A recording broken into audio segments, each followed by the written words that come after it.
Olá, espectadores do portal RCA, da TV RCA. Mais um ponto de encontro começa agora e dessa vez vamos falar do Fraternidade Sem Fronteiras. Na verdade é da Fraternidade Sem Fronteiras, né? Uma organização humanitária que atua na África, até no Brasil, em vários lugares aí, onde há fome, onde há uma necessidade maior de ajuda humanitária, né? E hoje comigo, Marco De Luca, que é dentista em São Carlos e é participante aí, um voluntário dessa ação humanitária. Olá, tudo bem, Marco? Olá, Luiz. Olá a todos. Tudo bem? Aqui tudo tranquilo. Está se preparando para a viagem. Agora, dia 9 de dezembro, você embarca para o Malawi, né? Conta um pouquinho para a gente do seu primeiro contato aí com a Fraternidade Sem Fronteiras.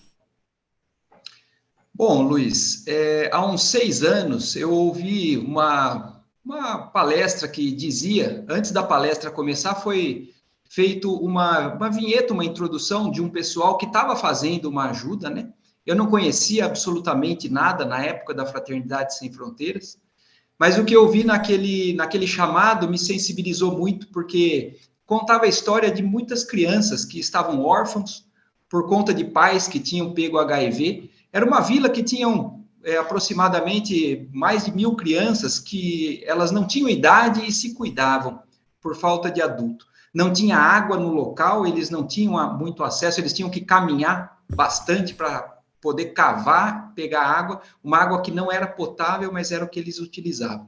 Então, naquela época, aquilo me chocou. Eu fiquei muito sensibilizado e eu fiquei sabendo que a maneira de ajudar para que isso não continuasse acontecendo seria uma contribuição mensal de R$ 50 por mês.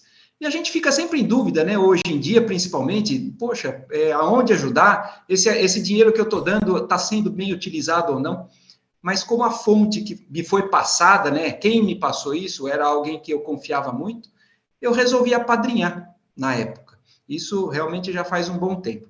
Mas eu apadrinhei e fiquei sabendo que, além do apadrinhamento, que você ajudava à distância, existiam grupos que eram formados de tempos em tempos e que se deslocavam até esse local e faziam um mutirão de atendimento, um atendimento médico, odontológico, não só nessa área da saúde, mas um psicológico, nutricional, educacional, na área de desenvolvimento de plantio, essas coisas. Então, eu fiquei fascinado quando eu fiquei sabendo dessa possibilidade. E eu coloquei na minha cabeça que, na época, eu tinha criança muito pequena, talvez a condição financeira não me desse condições ainda, mas eu coloquei na minha cabeça que um dia eu gostaria de ir numa caravana dessas, né?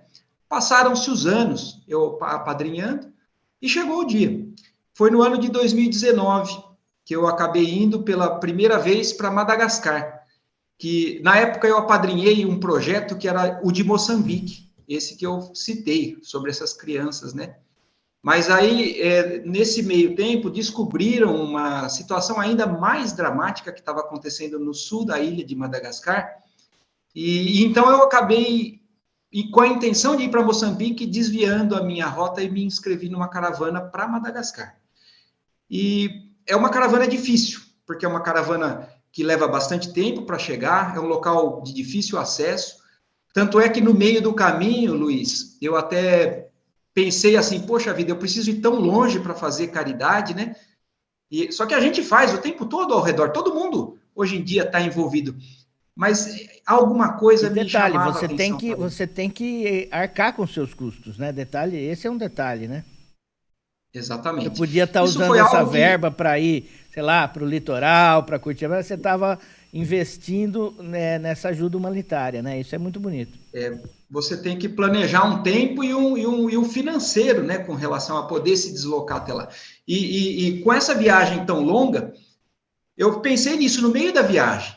Mas aí você vai vendo situações, ainda antes de chegar no local, tão dramáticas, porque a gente vê pobreza aqui no Brasil, na cidade, todo mundo ao redor se olhar enxerga necessidade. E é necessário que a gente se sensibilize e acolha isso, né? Mas lá eu vi algo que eu nunca vi na minha vida.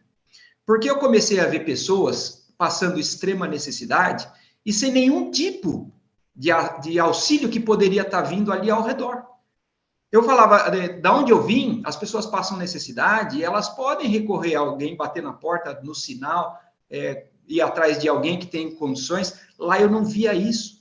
Era desesperador. Tenta descrever para a gente. São comunidades isoladas, pelo que você está me falando. Como que funciona? Tenta descrever para a gente esse episódio aí que você viu no sul de Madagascar. O panorama da ilha de Madagascar, para entender meio rapidamente, é o seguinte. Madagascar é um país que 75% da população vive abaixo da linha da pobreza. Então, é um índice de pessoas que estão em condições muito menor, inclusive, do que aqui no Brasil. Então, e Madagascar é uma ilha grande. E aí existe um local no sul da ilha que é mais ou menos comparado com o Nordeste brasileiro. É uma área que não chove muito, é um solo pobre, e lá existe uma aglomeração, né, um povoado muito grande. A cidade tem um número de pessoas, mas você vai andando nas regiões mais afastadas e você vê casinhas e casinhas, que são casinhas comparadas com a casinha de cachorro que a gente vê aqui no Brasil. São casinhas que não cabem nada. Eles entram dentro dessas casinhas só para dormir, porque não tem móveis, é só o local para eles se protegerem da chuva e poder ali passar aquela noite. Porque eles saem da casinha quando acordam. E nessas casinhas, às vezes, moram 6, 7 pessoas ou mais. Então, são situações difíceis de imaginar, só que é tudo ao redor assim. Então, você vê aquelas pessoas que não têm recursos, não tem lugar onde plantar, não tem água, e por isso que você acaba se deparando com uma quantidade muito grande de desnutrição, e você vê crianças, assim, em grande número, com uma desnutrição severa. Aí eu cheguei no núcleo lá, da Fraternidade Sem Fronteiras, que é um local onde é montado, e o apadrinhamento mantém justamente esses núcleos lá, que eles conseguem produzir pelo menos o básico necessário para a sobreexistência dessas crianças.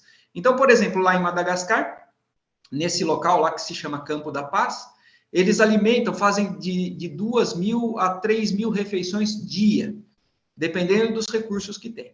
Então, eu conheci famílias que caminham, às vezes, quilômetros para ir lá, para comer na hora do almoço, voltar depois quilômetros, para no dia seguinte continuar a mesma jornada. E você chega a ver crianças que, inclusive, já estão em estágios que são irreversíveis, de fome, não é de doença. É claro que a gente vê outras doenças que são agravadas pela desnutrição, mas o problema principal ali é a falta de comida para eles.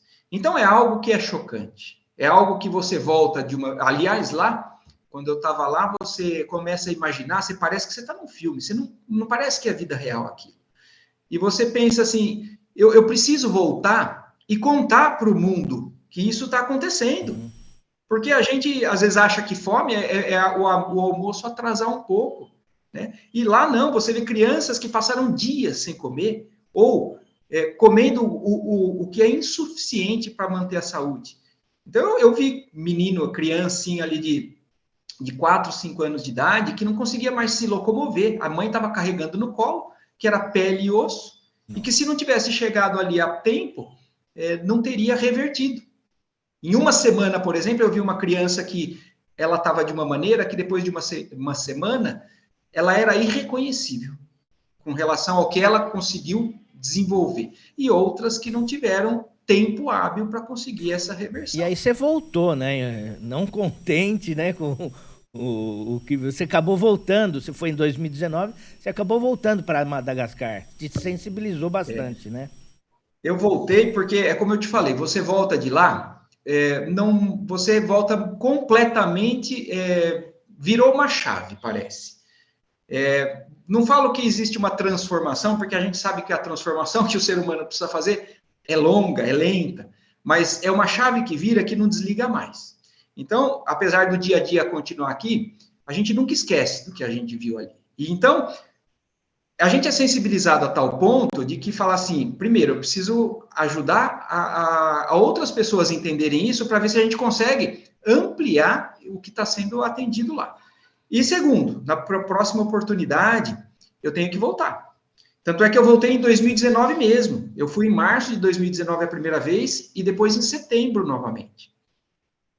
E aí entrou a pandemia, porque em 2020 eu ia novamente, mas acabaram cancelando as caravanas por conta da pandemia. E agora que está começando, vai ser a primeira caravana de volta para a África, essa para o Malawi. Agora. E você vai para o Malawi dia 9 de dezembro, né? Como Dia que 9 de dezembro. tá, como se espera a situação lá no Malawi? Que No é Malawi outra é um situação, né? panorama, Também ruim, é um mas outro panorama. No Malawi é um campo de refugiados de guerra, que acontece em toda a região ali. Tem guerra no Congo, os conflitos civis, né, que tem ali em Ruanda e tudo mais. E eles fogem, muitos morrem, né, no caminho, mas o Malawi é um dos países que acaba acolhendo, asilando isso, só que eles não têm direitos dentro do país. Então, eles são aceitos dentro do país, mas eles são obrigados a ficar dentro de um campo de refugiados. Hoje existem mais de 50 mil refugiados ali dentro desse campo e eles não podem trabalhar. Então, eles recebem do governo o equivalente a $3 por mês, um sabão e um quilo de carne de soja, equivalente à comida na base de soja. E isso é o que eles deveriam se manter. E a Fraternidade Sem Fronteiras também descobriu o que estava acontecendo lá e também conseguiu encampar com os apadrinhamentos, né, a ajuda que é feita lá também. Lá, então, é um panorama de problemas psicológicos muito grandes. Então, na caravana, vai muito psiquiatra, psicólogo. A gente acaba também conseguindo levar outros tipos de auxílio, né, mas é principalmente nesse sentido. E está sendo montada uma escola para eles lá, porque as crianças, como não têm acesso ao país, o Malawi, à estrutura, lá dentro do campo de concentração, eles não têm nada. E aí foi montada uma escola que a ideia inicial seria a conseguir pelo menos 80 crianças já colocar na escola. Hoje já são 350 crianças, mais ou menos, que estão conseguindo acesso a um ensino básico. E o que a gente acaba pensando hoje, até com tudo isso que a gente aprendeu com a pandemia, quem sabe a gente não consiga um dia no futuro montar uma escola à distância, se a fraternidade consegue montar um ambiente virtual lá, e a gente não precisaria tanto estar no local para fazer uma continuidade de ensino para eles, ou levar qualquer tipo de auxílio, né? São coisas que todo caravaneiro acaba viajando com relação às ideias de como ajudar, viu? vamos fazer um panorama aí da Fraternidade Sem Fronteiras, né? Ela mantém sedes e núcleos Brasil, Estados Unidos, Reino Unido, eu estava vendo ali no Canadá também, na Suíça, né? E a partir dele trabalha com várias comunidades carentes, até no Brasil, né? Tem o pessoal que no norte do país, né? No Pará, no Nordeste também tem núcleos para atendimento, né? Fala um pouquinho sobre a fraternidade e já também tenta explicar como você pode ajudar, né? Se você não tiver, por exemplo, condição de ser voluntário e ir até ao local, você pode colaborar com a fraternidade, né? Tem várias maneiras, várias maneiras. Eu vou tentar resumir um pouquinho essa história da fraternidade, como você falou. A fraternidade já está caminhando para 12 anos. Ela, apesar de ser hoje uma entidade, uma organização, que ela abrange esses outros países, como você está falando, ela é uma organização brasileira, que começou através de uma pessoa que se chama Wagner, o Wagner Moura. Ele tinha um trabalho social em Campo Grande, mas algo acabou levando ele para a África. E porque ele sentiu, foi uma sensibilidade talvez aí, porque ele não sabia o que ele estava procurando. E ele foi para Moçambique, foi quando ele descobriu essa vila ali das crianças órfãs, né? E ele ficou tão chocado que ele voltou para o Brasil e falando assim, eu não posso deixar aquilo sozinho, eu preciso voltar para o Brasil, mas eu não posso me cegar com relação a essa realidade que eu estou vendo. E a ideia dele foi justamente essa, ele falou assim, se eu pegar 50 amigos meus, 50 pessoas que possam me dar R$50 por mês, eu consigo começar alguma coisa. E aí, ele voltou e rapidamente ele conseguiu esses 50, que foram o que mantiveram o orçamento mensal para ele levar um auxílio lá. Só que isso foi sendo tão bem feito, e isso foi crescendo de tal maneira que então foram sendo feitos os núcleos, primeiro em Moçambique, o primeiro país acolhido lá na África foi Moçambique, além do trabalho que já acontecia em Campo Grande, né? E aí isso foi crescendo, o apadrinhamento foi aumentando, e então foram aumentando os núcleos e a eficiência do que se conseguiu, né? Hoje, então, os primeiros acolhidos lá nessa vila em Moçambique já estão se formando. Então, já são universitários. Então, isso já é uma satisfação muito grande para a gente ver pelo que tem conquistado a fraternidade. Só que nesse meio do caminho, foram crescendo, mais de 20 mil padrinhos existem hoje na fraternidade. Legal. Só que acabaram se setorizando, porque entrou o Senegal, entrou o Nordeste, com o projeto, né, Brasil Retrato da Esperança. Aí o Brasil Coração que Acolhe, por conta dos venezuelanos que estavam ali entrando em Roraima. E vários outros projetos. No Senegal tem um trabalho muito grande com crianças também em situação de rua, que são dependentes químicos. E Madagascar. O Malawi foi um dos últimos que entrou aqui nos projetos. Então, hoje, quem tem a intenção de colaborar com a Fraternidade Sem Fronteiras, pode entrar no site, por exemplo, e se tornar um padrinho. Uhum. Porque esse é o carro-chefe que mantém a fraternidade funcionando, atuante. E detalhe, você, quando se torna... a gente entrou acabou conhecendo a fraternidade, conhecendo você, através de uma doação que foi feita aqui de Araraquara, né? A Fabiana, né? A mãe do locutor Augusto, que lançou um livro, sim, né? Que é um livro coletânea, que um dos capítulos traz a trajetória, né, do locutor Augusto, que tinha um sonho de ser radialista, que hoje tem a Motiva, né, locutor da Motiva FM, né, Rádio Motiva, aliás. E eles venderam o livro, né, que conta a história do Augusto, e toda a arrecadação foi destinada para a Fraternidade Sem Fronteiras, não é isso, Marco? É isso mesmo. A Fabiana, ela já participou de outras ações com a Fraternidade também, desde que ela ficou sabendo de tudo isso que a gente está conversando aqui.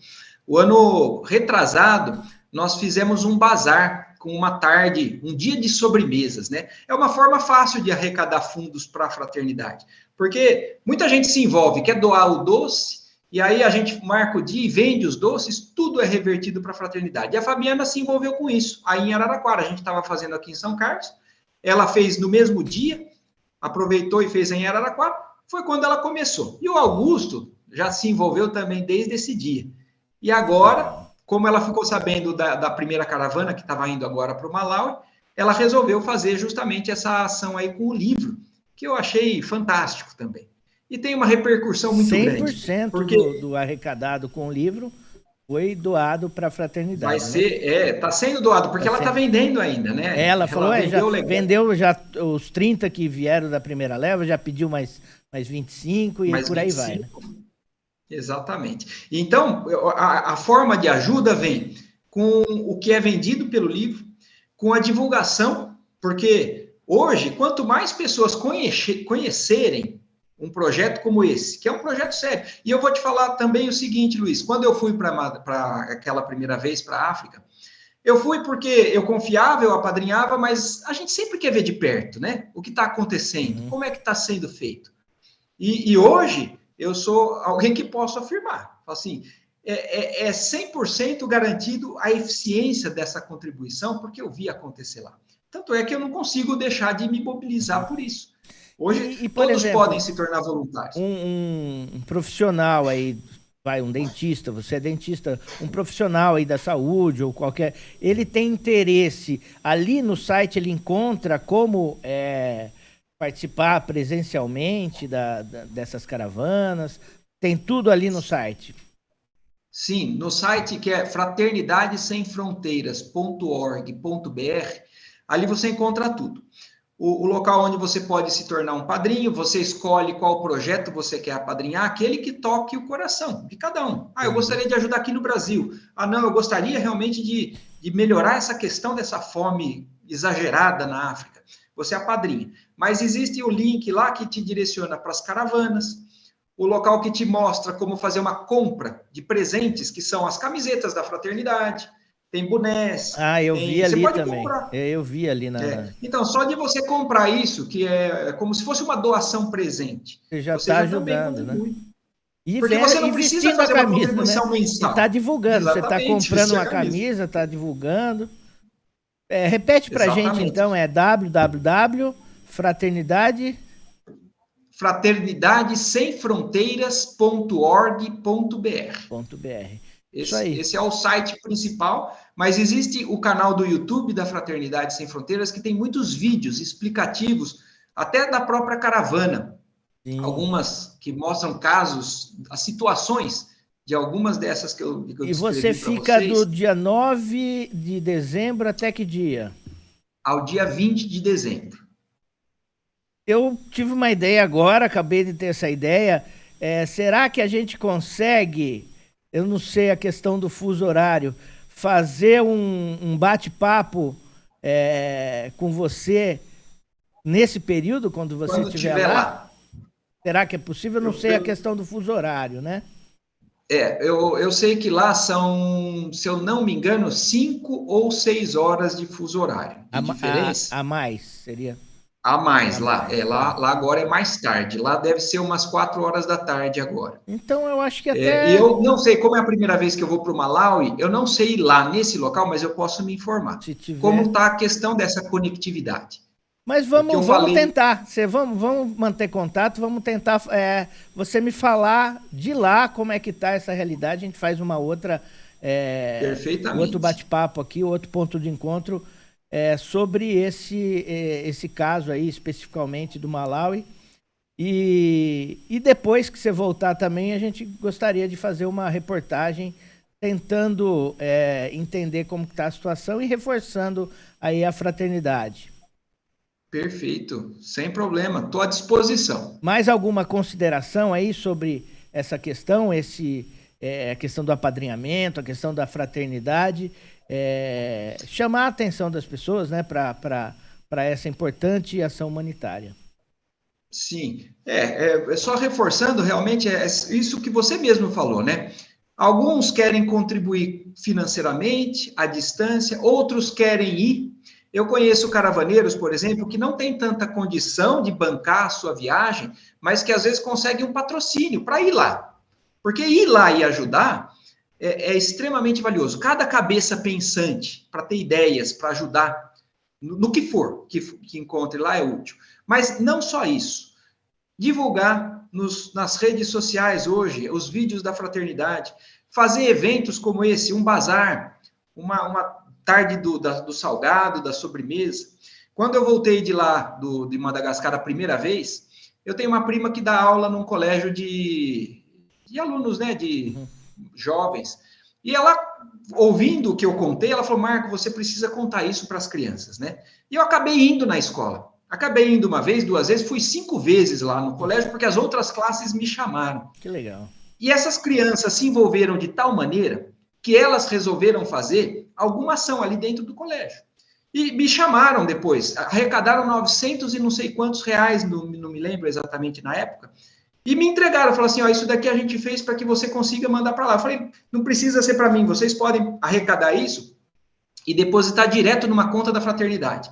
Então, você não precisa fazer um pagamento mensal se você não tiver condições. Você pode fazer um mutirão, arrecadar um fundo e aí fazer o depósito e falar assim, eu gostaria, você pode até identificar no Pix, hoje em dia o Pix funciona bem também, assim, eu gostaria que esse fundo fosse revertido para a questão de Madagascar, ou não, do Malawi, independente. Então, são formas. E a pessoa que às vezes não faz nada disso, mas ela pode fazer um artesanato, por exemplo, e doar para quem faz, para os grupos que fazem esses bazares. Entendi. Então, ideias para contribuir existem diversas, viu? É só a gente estar mobilizado. Conversei com o Marco De Luca, né? Marco Antônio Nastri De Luca, dentista de São Carlos, que vai agora, embarca dia 9 para o Malawi, dentro das ações humanitárias da Fraternidade Sem Fronteiras. Marco, obrigado pelo seu tempo, pelo bate-papo. E só para terminar, o mundo tem jeito, Marco? Claro que tem, claro que tem. Na verdade, eu acho que o que falta é a gente entender o que é cada um pode fazer para que isso se modifique. A gente vê essa transformação acontecendo num trabalho de formiguinha. Não é nenhum grande evento que vai acontecer. São milhares de pessoas que hoje envolvidas estão fazendo a mudança acontecer em pontos que eu via. Antigamente eu via aquele mapa ali de Madagascar como um grande cinza. Hoje eu enxergo ali aquela região já uma área colorida, porque eu vejo uma transformação acontecendo, mas com muito cinza ainda ao redor. E aí depende dessas outras pessoas aí se sensibilizarem também. Obrigado. Esse foi mais um Ponto de Encontro. Até a próxima. E eu que agradeço.